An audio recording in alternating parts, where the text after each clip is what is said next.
I'm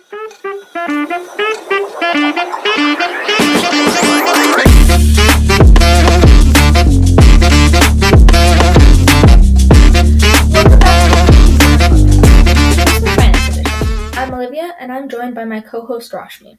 Today, we're going to talk about some of the most successful individuals in finance and how they got to where they are. Often, it feels like reaching our financial goals is impossible. I want to be a billionaire. I don't even know where to start. But taking a look at those who have succeeded reminds us that we all start from somewhere.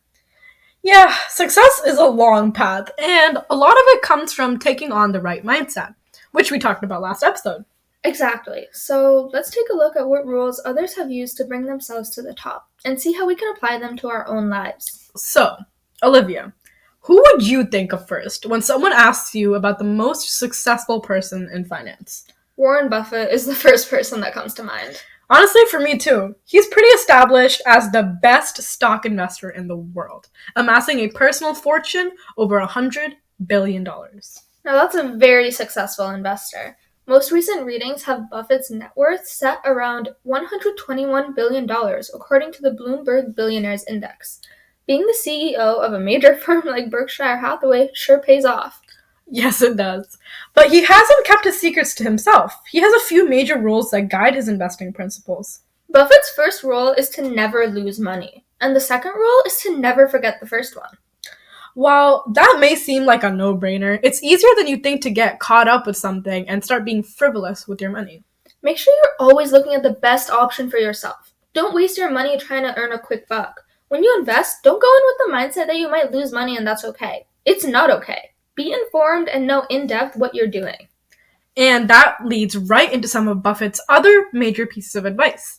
He always has the mindset that when you invest, you are putting your money and trust into a company, not a stock.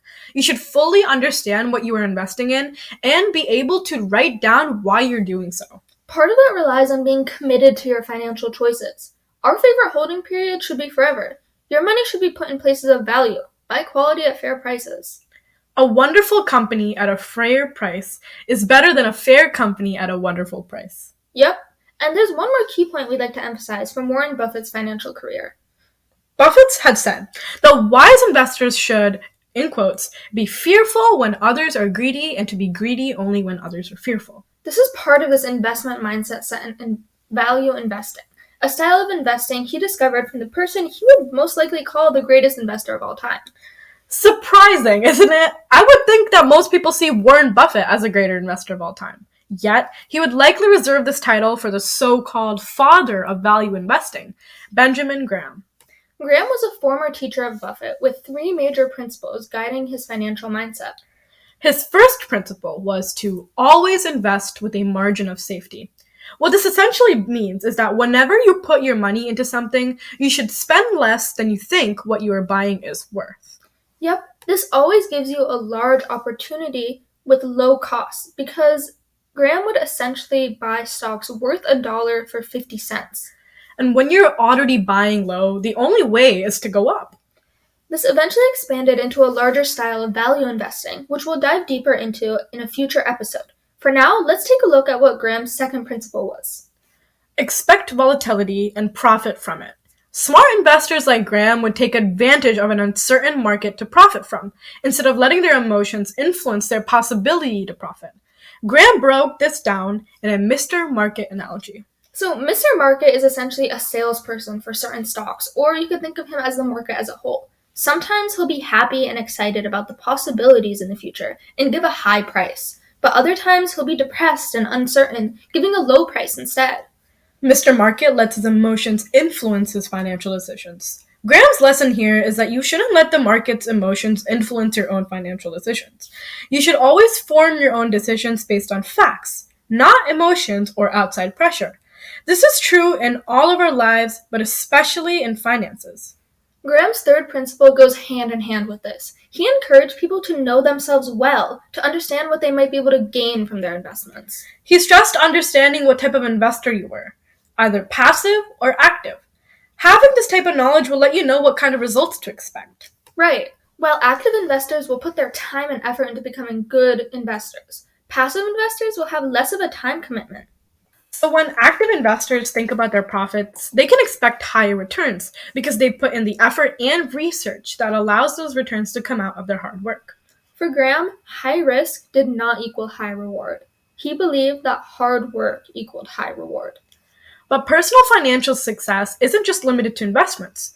A lot of success comes from having the right mindset and being able to grow in interpersonal skills. And that's exactly how Abigail Johnson became the CEO of Fidelity Investments and amassed a net worth of over $23.3 billion. Although she inherited the company from her father in 2014, she started out as a simple analyst and climbed her way to the top. And she shared some of the ways that she was able to do so, leading to her future financial success.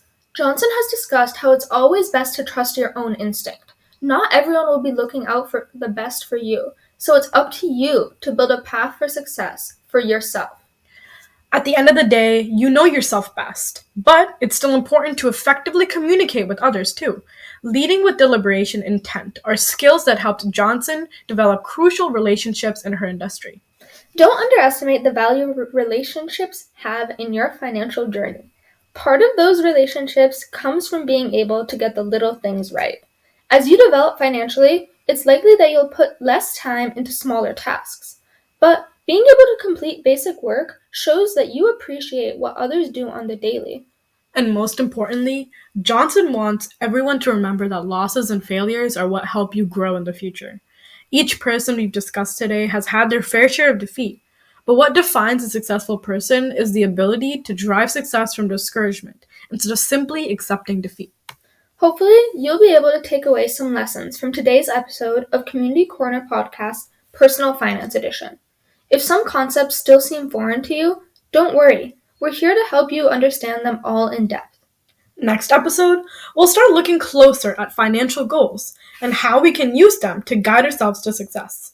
For now, that's it from Rashmi and Olivia. Cashing out.